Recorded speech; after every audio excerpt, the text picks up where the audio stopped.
My name is Emily, and I'm about to tell you how 3 empty chairs at my wedding exposed a betrayal that ran deeper than I ever imagined. When my parents said they couldn't afford the 3-hour drive to watch me get married, I saved them seats anyway, front row, ribbons tied, hope intact. But as I stood there in my wedding dress, cutting cake with my new husband, my best friend handed me a phone that would change everything. There they were, my entire family, toasting with champagne on a Caribbean cruise ship at the exact moment I'd said, I do. The timestamp on that photo didn't just reveal where they were, it revealed who they'd always been. And the $8,000 they'd spent on that cruise?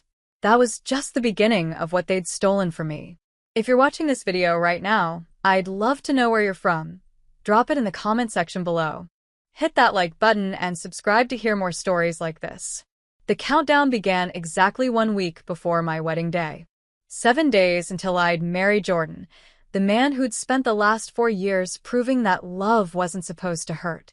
7 days until I'd walk down an aisle in the cream-colored dress I'd found on clearance, but made me feel like royalty anyway.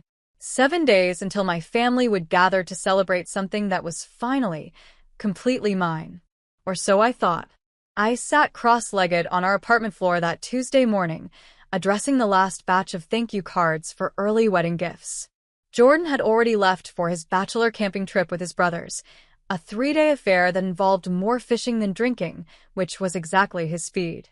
The apartment felt too quiet without him, so I'd put on one of those wedding planning podcasts, the kind where overly cheerful hosts discuss centerpiece disasters like they're reporting from a war zone. My phone buzzed. Mom. I smiled, swiping to answer. She'd been distant lately, but wedding planning does that to families, right? Makes everyone a little crazy, a little overwhelmed. I've been telling myself that for months. Hi, Mom. I was just thinking about you. Did you get the itinerary I sent? The ceremony starts at 4, but I'd love if you could come by the bridal suite around noon for Emily, honey. Her voice had that particular weight to it, the one she used when she was about to disappoint me. I'd heard it when she missed my college graduation because Rachel had a dance recital. When she couldn't make it to my promotion dinner because Dad's bowling league had playoffs. We need to talk about Saturday. My hand stilled on the thank you card I was writing. The podcast host was laughing about something, a cake that collapsed, but it sounded tinny and far away. What about Saturday? There was a pause. I could hear her breathing, could picture her in the kitchen of my childhood home, probably wiping down counters that were already clean. That's what she did when she was nervous. We're not going to be able to make it, sweetheart. The words didn't compute at first. They hung in the air like a math equation I couldn't solve. Not able to make it. To my wedding. My wedding. I don't understand. It's just the money, Emily. You know how things have been. The car needed new tires last month, and the property taxes just came due, and with gas prices what they are, driving 3 hours each way, it's just not feasible right now. Feasible. She said it like we were discussing a business transaction, not my wedding day. Mom, I offered to help with gas money. Jordan's parents have that extra room at their hotel, if you need somewhere to stay. We could. It's not just that. She cut me off, her voice sharper now, defensive. Your father's back has been acting up. 3 hours in the car would kill him. And Rachel has that thing with her friends that weekend. That thing with her friends? I heard my voice crack. Mom, this is my wedding. I know that, Emily. Don't be dramatic. We'll celebrate when you get back. Maybe a nice dinner. Somewhere special. Somewhere special. Like the Olive Garden where they took me after high school graduation, where Rachel got to order dessert because she'd sat through the whole boring ceremony, even though it was my day. Is Dad there? Can I talk to him? He's in the garage. You know how he is. Men and emotions. She laughed, but it was hollow. He loves you, sweetheart. We both do. This is just bad timing. Bad timing. Like I'd scheduled my wedding to personally inconvenience them. What about Rachel? Is she? Oh, honey, I should go. The stove timer's going off. We'll call you after, okay? To hear all about it. Take lots of pictures. She hung up before I could respond. I sat there, holding my phone, staring at the half-written thank you card. Thank you so much for the beautiful serving dish. Jordan and I can't wait to. Can't wait to what? Use it at family dinners where my family never shows up? I called Dad's cell. Straight to voicemail. I texted Rachel. Mom says you guys can't make it to the wedding. Please tell me this isn't real. Her response came 3 hours later. Sorry, sis. Money's tight for everyone right now. Hope it's beautiful. 2 hearts. A heart emoji. She sent me a heart emoji instead of coming to my wedding. That night, I sat in the bathtub until the water went cold, replaying every conversation from the last 6 months. How Mom had seemed excited at first, asking about flowers and colors. How that enthusiasm had gradually cooled, like someone slowly turning down a dimmer switch. How Dad had gone from promising to dance with me to barely mentioning the wedding at all. Jordan called from the camping site, his voice crackling through poor reception. How's my almost wife doing?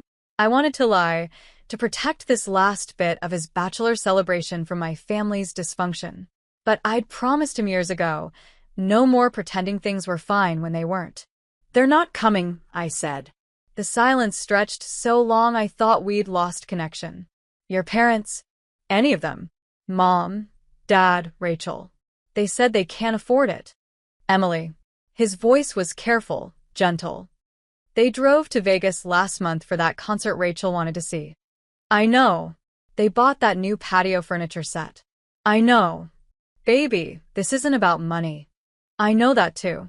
We stayed on the phone until his battery died, him making promises about how our wedding would be perfect anyway, how his family was my family now, how we were building something new and better. I wanted to believe him. I wrapped myself in our comforter and tried to imagine walking down that aisle without looking for my dad's face, without seeing my mom cry happy tears, without Rachel standing beside me. The rest of the week passed in a blur of final fittings and rehearsal dinners. Jordan's family enveloped me in their warmth, his mother teaching me their family's traditional wedding bread recipe, his sisters arguing over who would fix my veil if it shifted during the ceremony. But every kindness felt like a spotlight on what was missing. Should we save them seats? The venue coordinator asked during the rehearsal. For your parents? Sometimes people change their minds last minute. I caught Jordan's eye across the room. He gave me the smallest nod. Yes, I said. 3 seats. Front row, left side. Hope is a stupid, stubborn thing. The night before the wedding, I couldn't sleep. Jordan was staying at his brother's place, tradition his mother had insisted, and the apartment felt cavernous without him. I pulled out my laptop and scrolled through old photos. There we all were at Christmas 3 years ago, Mom insisting on matching sweaters. Dad with his arm around me at my college graduation. He'd made it to the party after, at least. Rachel and I at the beach the summer before she started high school, building sandcastles and planning our futures. In every photo, we looked like a family. A real family. The kind that showed up for each other. I found a video from Rachel's high school graduation. Mom had filmed it on her phone, and you could hear her sniffling with pride. That's my baby, she kept whispering. The camera shook when Rachel walked across the stage because Mom was clapping so hard. She'd driven 6 hours to be there. Rachel's graduation had been at a college campus 3 towns over because her school was being renovated. 6 hours. But 3 hours to my wedding was impossible. I called Mom once more at midnight. Maybe it was the darkness or the lateness of the hour that made me brave. Emily, is everything okay? No, I said. Nothing's okay. I'm getting married tomorrow, and my family won't be there. We've been over this. Mom, please. Please. I will never ask you for anything else. I'll pay for everything. Gas, hotel, food. I'll never bring it up again.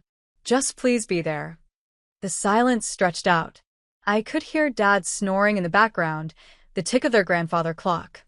The one that would go to Rachel someday, just like everything else that mattered. We can't, Emily. I'm sorry. Try to understand. I'm trying, I whispered.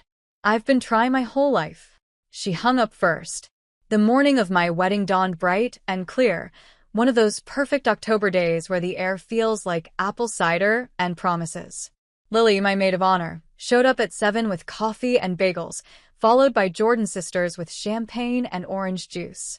Today's about joy, Lily said firmly, catching my eyes in the mirror as she pinned my hair. Nothing else. Just joy. I nodded, blinking back tears before they could fall. The makeup artist would be here soon. We laughed and danced and toasted with mimosas. I slipped into my dress, and Jordan's mother fastened my grandmother's pearls around my neck.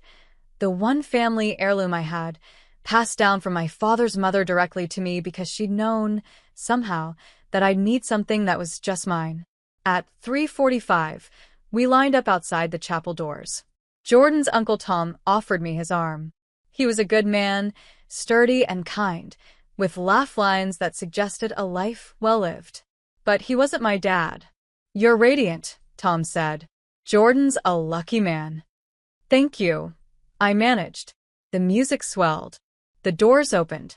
200 faces turned to look at me, and my eyes went immediately to the front left row. 3 empty chairs, ribbons tied to their backs, placed cards with names that felt like wounds. Mom, Dad, Rachel.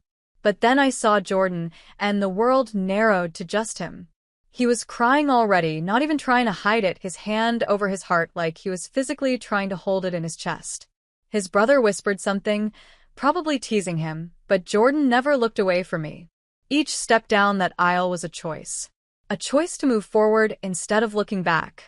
A choice to run towards something instead of away from everything. Tom squeezed my arm as we reached the altar, kissing my cheek before placing my hand in Jordan's. "You came," Jordan whispered, "just for me. Where else would I be?" The ceremony was everything we'd planned, and nothing like I'd imagined. Jordan's vows made everyone cry. Mine made everyone laugh, then cry again. When the officiant said, "You may kiss the bride," Jordan dipped me like we were in an old movie, and everyone cheered so loud it echoed off the chapel rafters. We were married. Despite everything, we were married. The reception was in full swing, toasts and dancing, and Jordan's dad teaching everyone some Estonian folk dance from his childhood, when Lily pulled me aside during the cake cutting. She said, her voice strange. "Don't look now, but..." "What?" She handed me Jordan's phone. "Your mom's been tagged in something. I thought you should see it before anyone else mentions it." My hands were still sticky with wedding cake frosting when I saw it. The photo was posted 2 hours ago, while I was saying I do, and there they were. All of them. Mom, Dad, Rachel, my aunts and uncles, my cousins, everyone who'd said they couldn't afford to come to my wedding. They were on the deck of a cruise ship, tropical drinks in hand, wearing matching Franklin Family Reunion 2024 t-shirts. The caption, posted by my Aunt Janet. "Best family vacation ever. So blessed to have everyone together. Ship's sun water wave. Everyone. Everyone except me." The phone slipped from my hand. Lily caught it, her face pale. "Emily, I'm so sorry. I shouldn't have shown you." "No."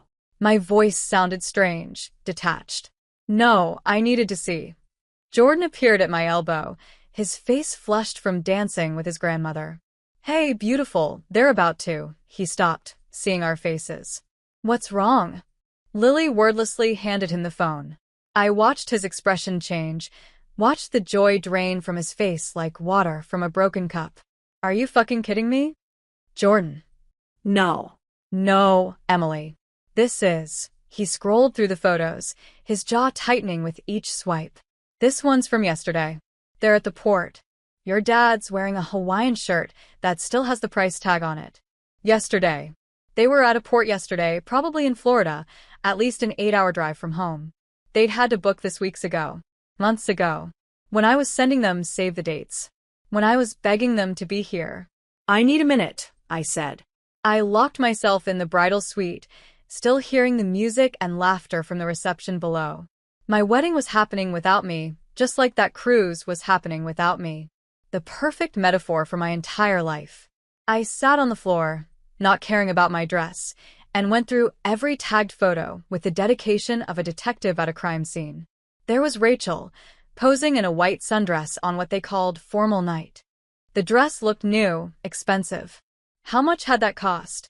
More than gas money, certainly. There was Dad, playing shuffleboard with my Uncle Pete, the same uncle who'd sent a card saying he was too under the weather to travel. There was Mom, at what looked like a champagne breakfast, raising a glass with my Aunt Susan. The timestamp showed it was posted at exactly 4 p.m., the exact moment I was walking down the aisle. But the worst photo was buried in the comments. My cousin Trevor had posted it, probably drunk, the whole family in the ship's ballroom, dressed in white, raising their glasses while my dad gave some kind of speech. The caption, "Uncle Rob's toast to family. The ones who matter most always find a way to be together." Glad we skipped the drama for this. Skipped the drama. My wedding was the drama.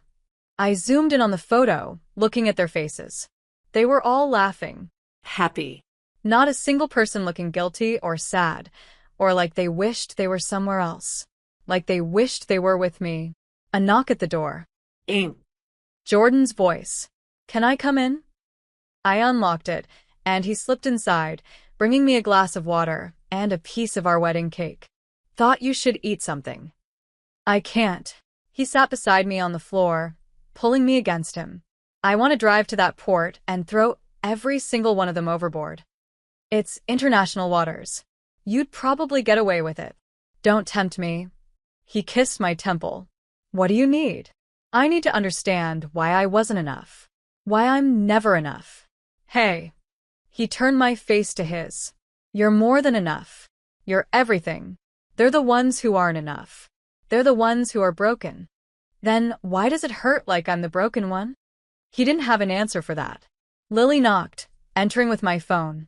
"Your mom's calling." She must have seen that people saw the posts. I stared at the screen, watching her name flash. Then I declined the call. Ink. No. She doesn't get to explain this away.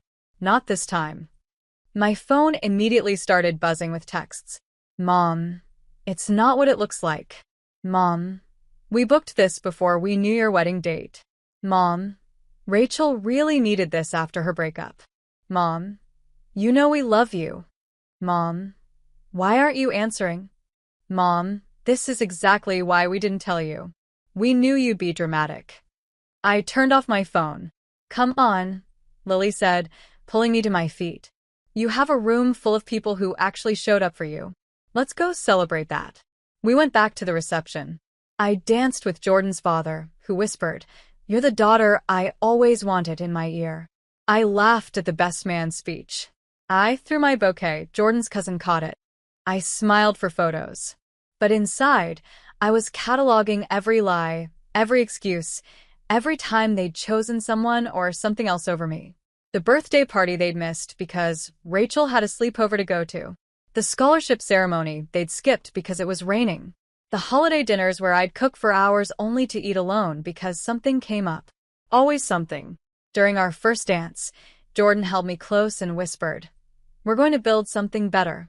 A family that shows up." What if I don't know how? What if I'm broken like them? "You're not." Know how I know? Because you're here, hurting like hell, and you're still being kind to everyone. You haven't made a scene. You haven't ruined anything for anyone else. You're not them, Emily. You'll never be them. Later, after we'd cut the cake and done all the traditional things, I found myself outside on the venue's balcony with Jordan's mom, Patricia. "Jordan told me," she said simply, "about your family." I nodded, not trusting my voice. "My mother missed my wedding too," she said. Said she had the flu. Found out later she went to Atlantic City with her boyfriend instead. How did you forgive her? Patricia was quiet for a long moment. I didn't. I just decided to live well despite her. Had beautiful children, built a loving home, created the family I'd wished for. The best revenge isn't actually revenge, Emily. It's joy. Joy they can't touch or ruin or take credit for. They posted photos during my ceremony, during the exact moment. I know, sweetheart.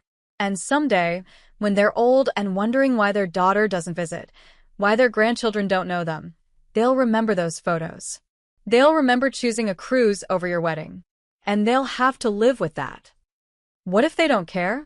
Then you'll have wasted less time figuring that out. We went back inside for the last dance. The DJ played At Last by Etta James, and Jordan held me like I was made of spun gold. The 3 empty chairs sat there still, ribbons perfect, place cards unmarred. Physical proof that I'd saved space for people who couldn't be bothered to show up.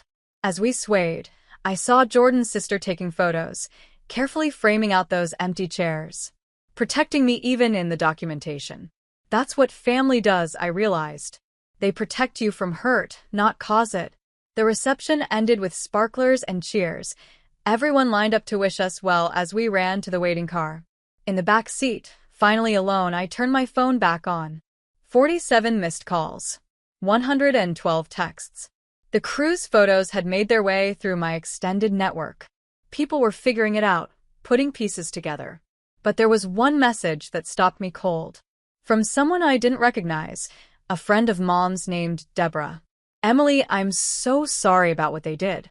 You should know, your father withdrew $8,000 from the joint account last month for that cruise. The account your grandfather set up. That wasn't his money to take." I read Deborah's message 3 times before the words actually penetrated. The joint account. Grandfather's account. $8,000. Jordan. My voice came out strangled. He was rubbing my back, trying to help me calm down from the emotional tsunami of the last few hours. "What is it?" I handed him my phone.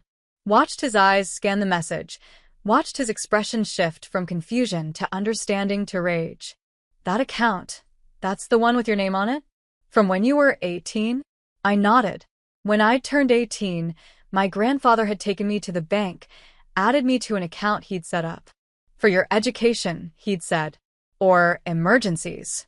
This is yours, Emily. Just yours." But Dad was the primary account holder, something about taxes and being a minor when it was first established. I'd never touched it, had honestly forgotten it existed after Grandpa died 2 years ago. I'd assumed it was empty or closed. "We need to call someone," Jordan said. "This is theft. It's Saturday night. Our wedding night. I don't care if it's Christmas morning." He was already pulling out his phone. "My friend Megan from law school, she handles this kind of thing." "Jordan, we can't call a lawyer on our wedding night." "Watch me." 20 minutes later, we were in our hotel suite. Not exactly the wedding night I'd imagined, with Jordan on speaker with Megan while I pulled up bank websites on his laptop. "First things first," Megan said, her voice all business despite the hour. "Emily, can you access the account online?" "I don't know. I never have before." "Try. Use your social and see if you can reset the password." My hands shook as I typed. The account existed. My name was on it. Secondary holder, but still there. I reset the password, logged in, and immediately wished I hadn't. The transaction history was like reading a map of my family's betrayal. Starting balance 3 years ago, $47,000. Grandpa had been saving for me my entire life. Current balance, $2,341. Oh my God, I breathed. Withdrawals scrolled down the page like a grocery list of deception. $8,000 last month for vacation expenses. $5,000 6 months ago, the same week Rachel got her car. $3,500 last year when Mom redecorated the living room.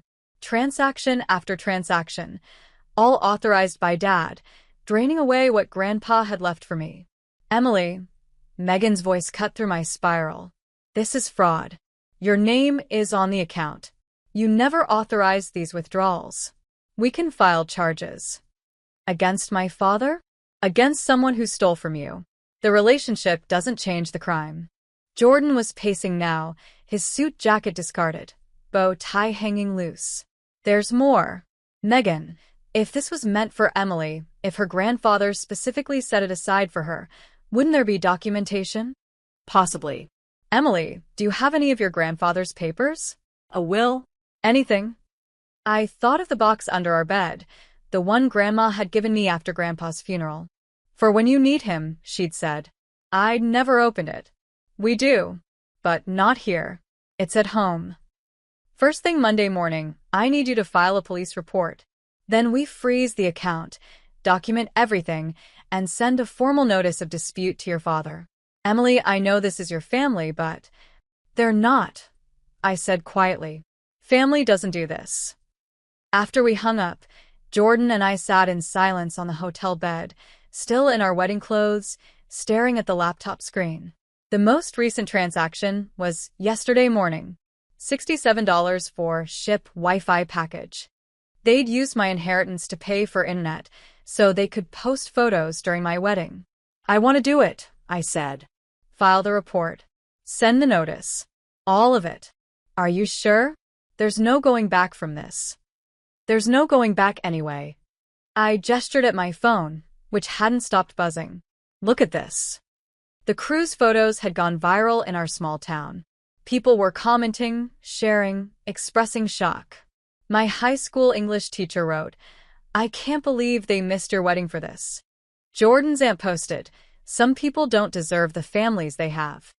But the family was fighting back. Rachel posted, "People don't know the whole story. Emily has always been dramatic. We needed this vacation for our mental health." Mental health. My sister was using therapy speak to justify abandoning me. Mom tried damage control. We planned this cruise a year ago. Emily scheduled her wedding knowing we had plans. That was a lie so bold it took my breath away. I'd sent save the dates 8 months ago. She'd helped me pick the date. "I'm done," I said to Jordan. "I'm done pretending they love me. Done making excuses. Done being the understanding one." "Good," he said fiercely. "It's about time." I picked up my phone and typed out a Facebook post.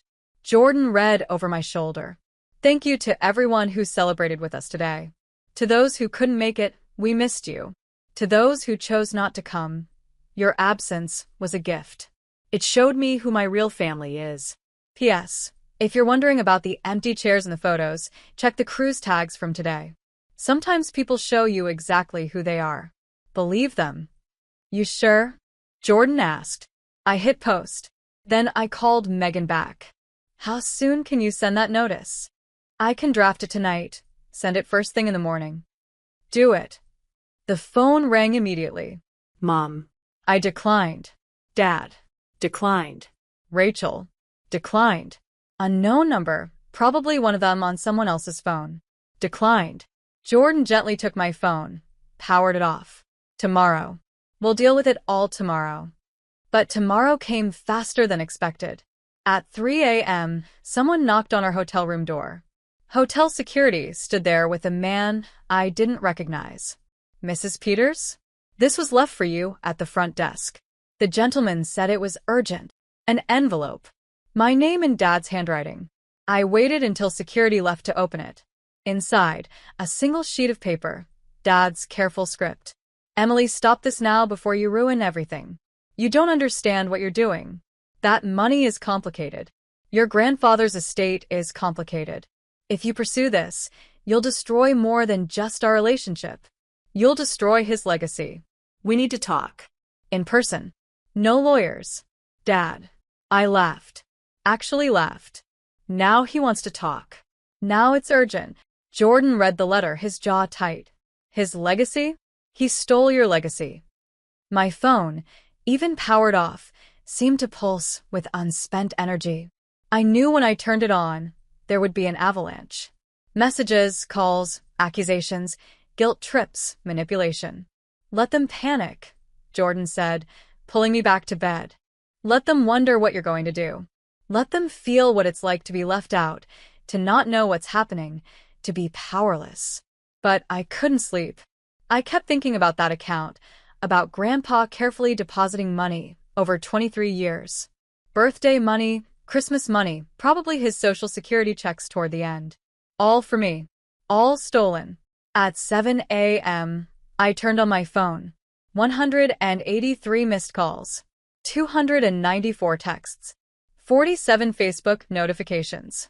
But one message stood out from a number I didn't recognize. "Emily, this is Robert Harrison, your grandfather's attorney. I've been alerted to some concerning activity regarding your grandfather's estate. Please call me immediately.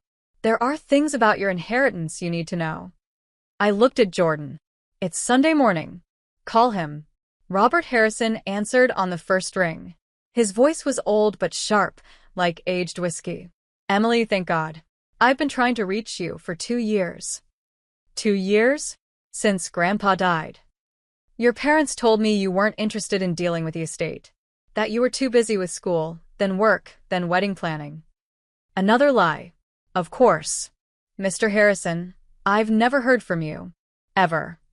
A long pause. I see. Well, that changes things considerably. Can you meet me tomorrow? There's quite a bit we need to discuss. Bring your husband. You'll want a witness for this. Is it about the account? The one my dad's been draining?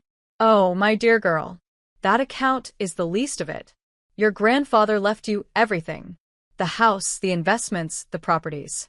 Your parents have been living in your house, Emily.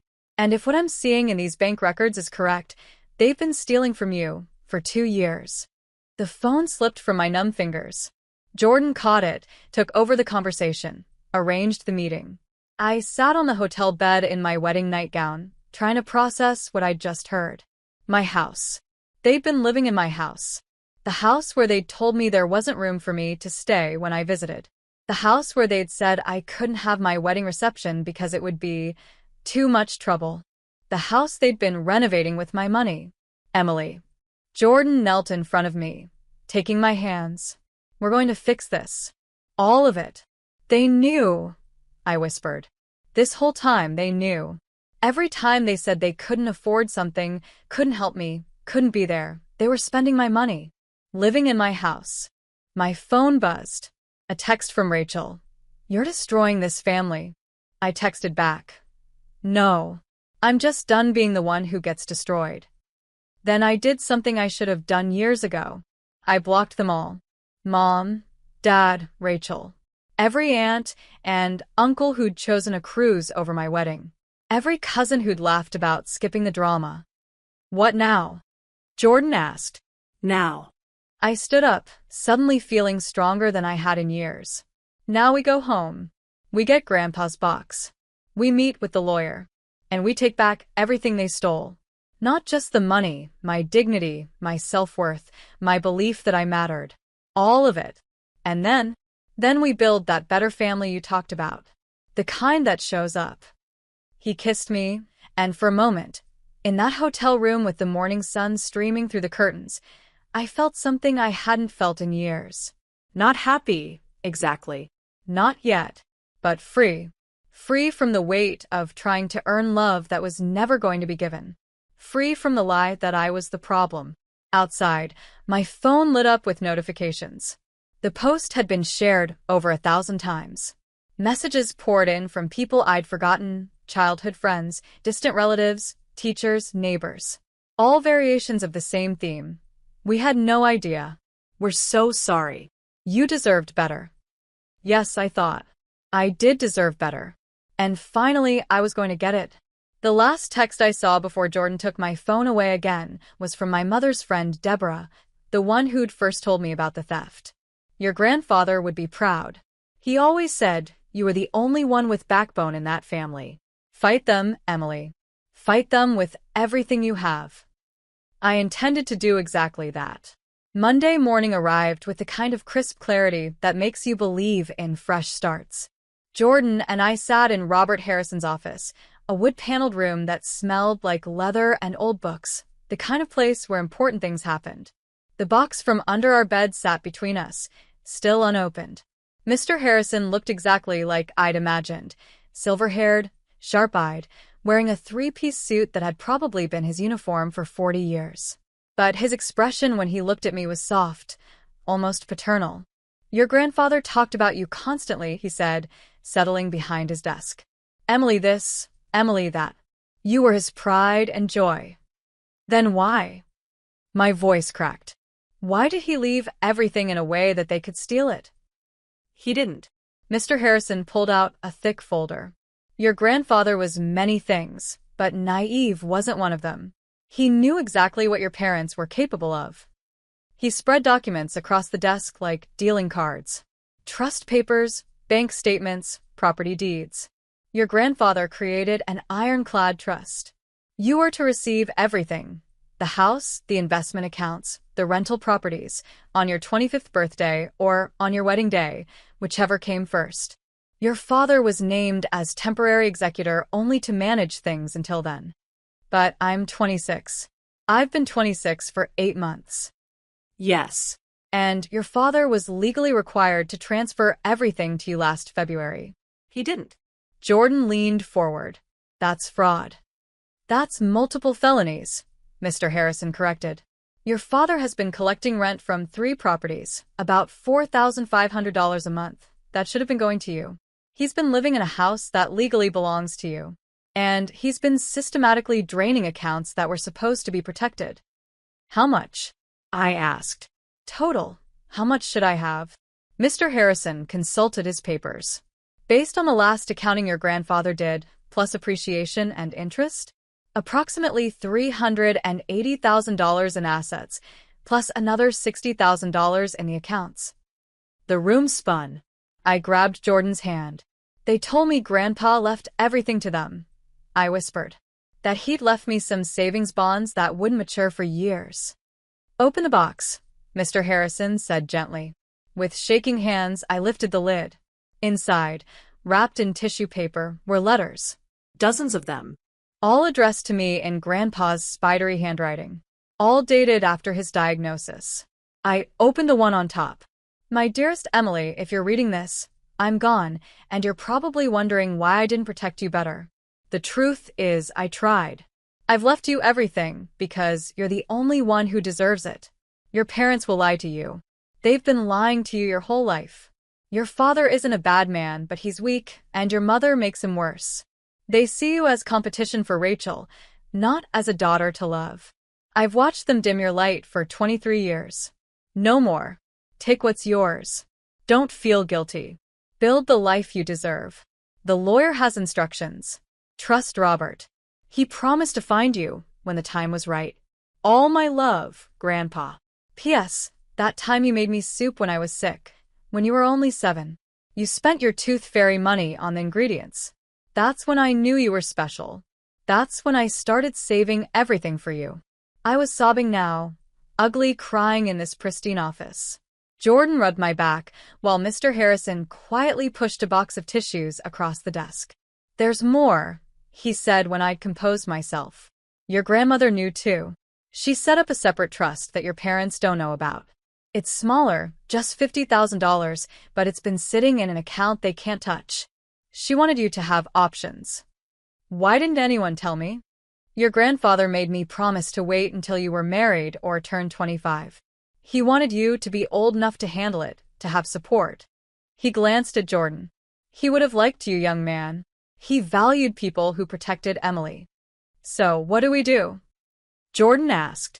First, we file for immediate injunction to freeze all assets. Then we file criminal charges for fraud, theft, and breach of fiduciary duty. Your parents will be served papers within 48 hours. What about the house? Legally, it's yours. We can file for immediate eviction. Eviction. My parents would be evicted from the house they'd lived in for 30 years. The house where I'd grown up. But it wasn't their house. It was mine. Grandpa had made sure of it. I need to think about that part, I said. Mr. Harrison nodded. There's no rush on the eviction. But Emily, you need to understand, they've been renovating that house with your money. The new kitchen, the pool they put in last year, the finished basement where Rachel lives rent-free. All of it was paid for with funds that belonged to you. The pool. They'd put in a pool. When I'd asked if I could have my wedding reception there, Mom had said the backyard was too much of a mess for guests. I opened another letter from the box. Emily, your wedding day is coming, I know it is, even if I won't see it. You'll be beautiful. You'll be loved. You'll be everything they said you couldn't be. Don't invite them if they don't deserve it. Family isn't blood. Family is choice. Choose people who choose you. Grandpa, how had he known? How had he seen so clearly what I'd refused to see? There's something else, Mr. Harrison said. Your father sent me an email this morning. He showed me his phone. The email was long, rambling, full of accusations and threats. But one line stood out. Emily is being vindictive because we missed her wedding. This is all revenge. Revenge. I laughed bitterly. They stole my inheritance to go on a cruise instead of my wedding, and I'm being vindictive? He also claims you're mentally unstable. That you've always been jealous of Rachel. That this is all a misunderstanding. Of course he does. Jordan's phone buzzed. He showed me the screen, a Facebook post from Rachel. My sister is trying to destroy our family over money. She got married, and now she thinks she's too good for us. Some people show their true colors when they get a man. Sad. The comments were brutal. Half supporting her, half calling her out for missing my wedding. Someone had screenshot my original post and put it side by side with the cruise photos. The timestamps were damning. Let them talk, Mr. Harrison advised. Everything they say can be used in court. They're admitting to being on that cruise during your wedding. They're admitting to knowing about the money. They're hanging themselves. We signed papers for the next 2 hours. Injunctions, freezing orders, formal complaints. With each signature, I felt something shift. Not lighter, exactly, but cleaner. Like cutting away dead tissue so the healthy parts could heal. As we were leaving, Mr. Harrison handed me one more envelope. Your grandfather left specific instructions for this to be given to you after your wedding. I opened it in the car. Emily, by now you know the truth. You know what they took from you. But here's what they could never take. Your kindness, your strength, your ability to love despite being unloved. I'm leaving you more than money. I'm leaving you freedom. Freedom to never again beg for scraps of affection. Freedom to build your own family. Freedom to be exactly who you are. Your parents will say terrible things about you. Let them. Your truth is stronger than their lies. Be happy, my dear one. Be so happy it burns them. Grandpa. The papers were served on a Wednesday. I knew because Mom called Jordan's mother 47 times in 3 hours, begging her to make me see reason. Patricia, God bless her, told Mom that I was being perfectly reasonable and hung up. By Thursday, the entire town knew. Not because I said anything, but because Dad went to their church prayer group and asked everyone to pray for their troubled daughter who'd chosen money over family. Someone recorded it. Someone else posted it. Within hours, #ChoseMoneyOverFamily was trending locally, but not the way Dad intended. People started sharing their own stories. The time my parents had borrowed money from the church fund and never paid it back. The fundraiser they'd organized for Rachel's emergency surgery that turned out to be a nose job. The lies, the manipulation, the pattern of taking advantage of everyone's good nature. But the real turning point came from an unexpected source, Rachel's ex-boyfriend, Marcus. He posted a video that went genuinely viral. I dated Rachel for 3 years, he said, looking directly at the camera. I watched how that family treated Emily. They made her cook Thanksgiving dinner and then told her she couldn't eat with them because the table was full. They took her car without asking and returned it empty. They cashed her birthday checks from relatives and told her the relatives forgot. I watched them destroy that girl's self-worth for sport. And now they're crying because she's fighting back? Good for her. The video had 3 million views in 2 days. My phone became unusable. Interview requests from podcasters, messages from distant relatives I'd never met, friend requests from strangers who'd been through similar situations. I turned it all off, let Jordan handle what needed handling. But I did read one message from my cousin Mia, Rachel's favorite cousin, the one who'd been flower girl at the wedding I wasn't invited to attend. Aunt Emily, I saw everything. The way they laugh about you when you're not there. The way they use your recipes and claim they made them. The way they spent your college fund on Rachel's pageant stuff. I'm 17 now, and I see it all. When I turn 18, I'm done with them too. You're brave. You're my hero. Friday morning, we met with Megan at the courthouse. The injunction had been approved. All accounts were frozen. The properties were under legal review. My parents had 72 hours to provide full accounting of every penny they'd spent. They've hired a lawyer, Megan told us. Harold Whitman. Jordan laughed. The guy who lost the Patterson case? The one who got disbarred for 5 years and just got his license back. That's the one. Apparently, he's the only one who would take the case. That should have been my first clue that things were about to get uglier. Saturday afternoon, while Jordan and I were at the grocery store, my phone exploded with notifications. Rachel had done a TikTok live, crying prettily into the camera, claiming I'd been abusive to her throughout our childhood. She said I'd locked her in closets, stolen her things, threatened her. It was all lies, but she was a good actress. She'd learned from Mom how to play the victim. But she made one crucial mistake. She said, Emily was always jealous that Grandpa loved me more. That's why she's doing this. Within an hour, someone had posted Grandpa's will. The actual document, which was public record. It mentioned Rachel exactly once, leaving her his old golf clubs. Everything else, every single thing, was left to me. The comments turned savage. Girl, he left you golf clubs. Grandpa said, here's some sticks, bye. Imagine lying about a dead man's love for clout. Rachel deleted the video, but the internet is forever. Sunday was quiet. Too quiet. I should have known they were planning something. Monday morning, I woke up to find our apartment building surrounded by news vans. Someone, definitely Mom, had called every media outlet claiming I was holding my elderly parents hostage through legal manipulation, that I was a gold digger who'd married Jordan for his family's money and was now coming after my own family. But they'd miscalculated. The reporters had done their homework. Emily, one called out. Is it true your parents spent your inheritance on a cruise during your wedding? Can you comment on the fraud charges? How does it feel to have your story inspire others to stand up against financial abuse? Jordan and I pushed through them without commenting, but I heard one reporter doing a stand-up. The woman being painted as a villain by her family appears to be the victim of systematic financial and emotional abuse spanning years. That afternoon, Mr. Harrison called. Your parents' lawyer has reached out. They want to settle. Of course they do. They're offering to return the house in exchange for dropping all charges. Just the house? What about the hundreds of thousands they stole? They claim that money was family money used for family expenses. My money, used for their expenses. Exactly. I told them no. But Emily, you should know, they're getting desperate. Desperate people do desperate things.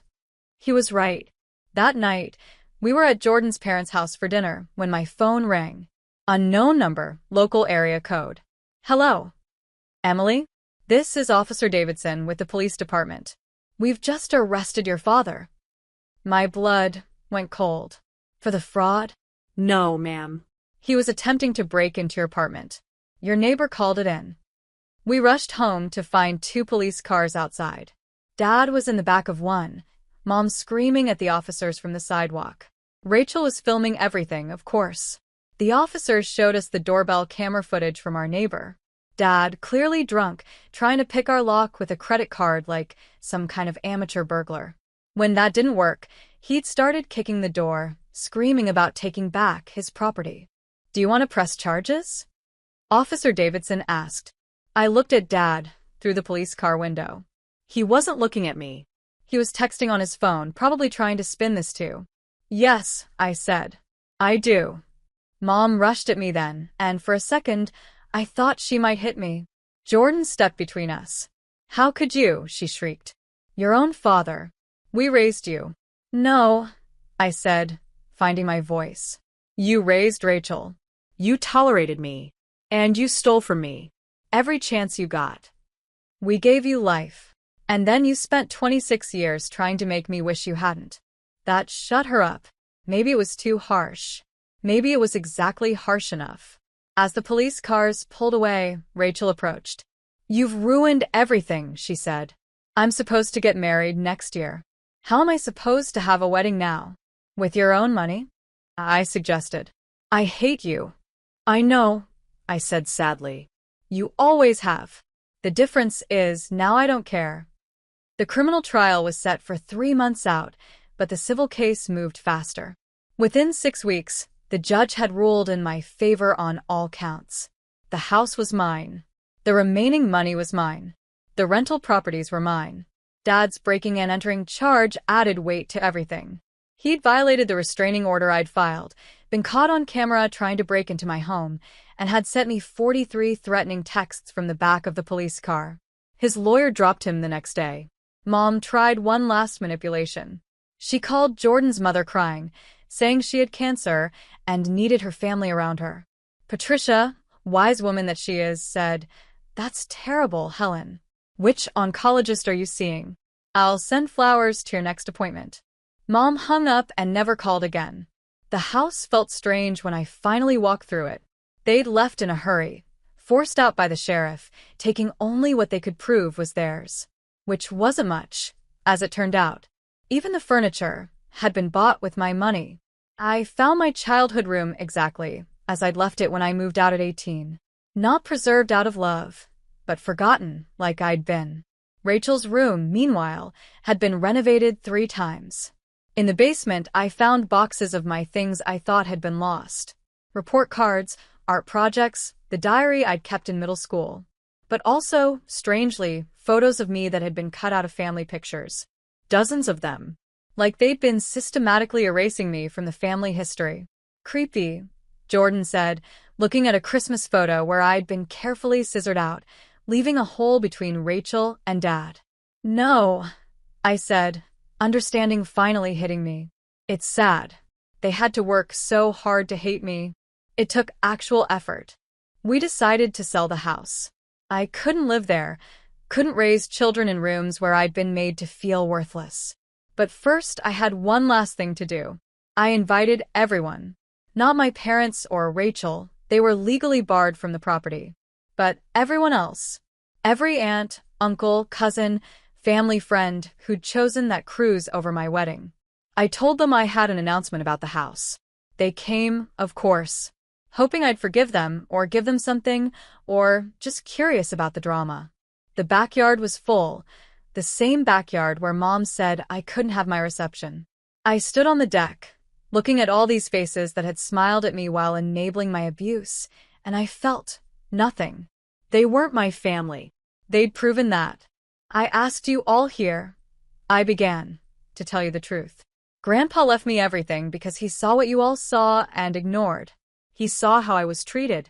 He saw the favoritism, the emotional abuse, the neglect. And he tried to fix it the only way he could, by making sure I'd have resources to escape. Aunt Janet tried to interrupt. Emily, we didn't know. You were on the cruise, I said flatly. You posted pictures during my wedding ceremony. You knew. Silence. I'm selling this house. The money will go into a trust for my future children. They'll never know any of you.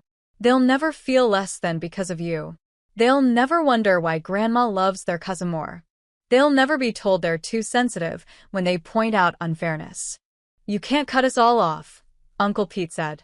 We're family. No, I said. You're relatives. Family shows up. Family doesn't steal. Family doesn't lie.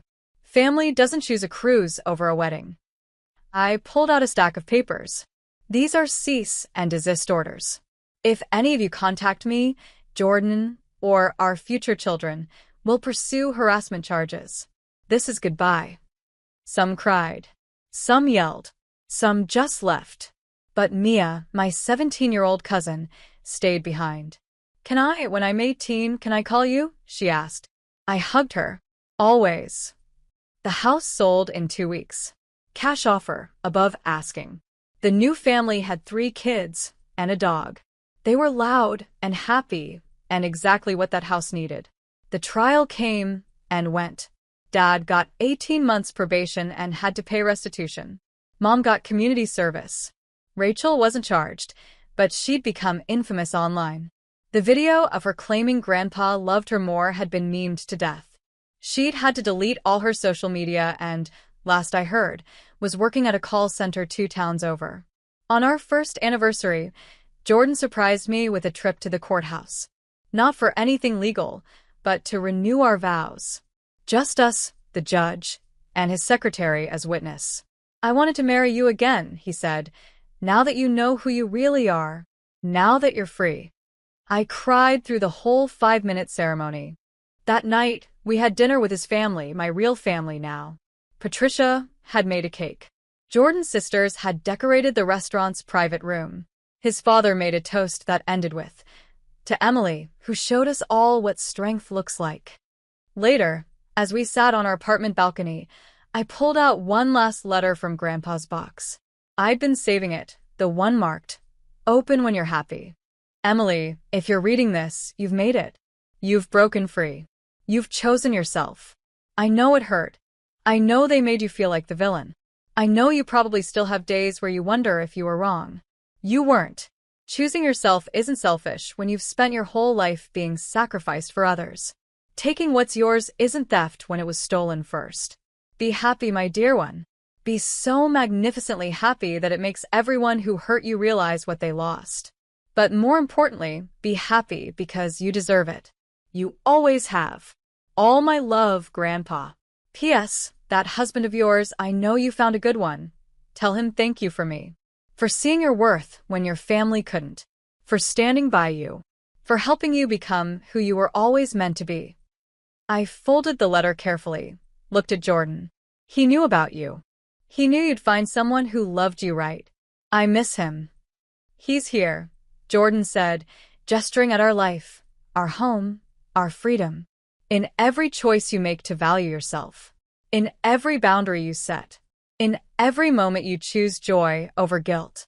2 years later, when our daughter was born, we named her Grace, after Grandpa's mother, whose picture I'd found in his papers.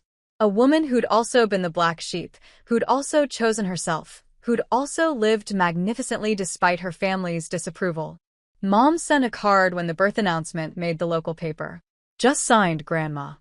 I returned it unopened. Rachel reached out once, through a lawyer, asking if I'd help with her wedding costs since family helps family. I sent back a check for $50. In the memo line, I wrote, the exact amount you gave for my wedding gift. Family helps family equally. The check was never cashed. Last week, I drove past the old house. The new family had painted it yellow, added a swing set, planted a garden. Kids' bikes were scattered on the lawn I'd once mowed while Rachel sunbathed. It looked like a home now. Not a house where someone was tolerated, but a home where everyone was loved. That's what Grandpa gave me, in the end. Not just money or property, but the chance to build a home like that. A family like that. A life where showing up isn't exceptional, it's expected. My phone buzzed. Jordan, texting from work. Dinner at Mom's tonight? She made that soup you love. I smiled, texting back. Wouldn't miss it. Because that's what family does. They show up. And now, finally, so do I. If your family had to choose between a vacation and your wedding, would you want to know the truth about their choice? Let me know in the comments below. And don't forget to like and subscribe for more stories about the families we're born into versus the ones we choose to build.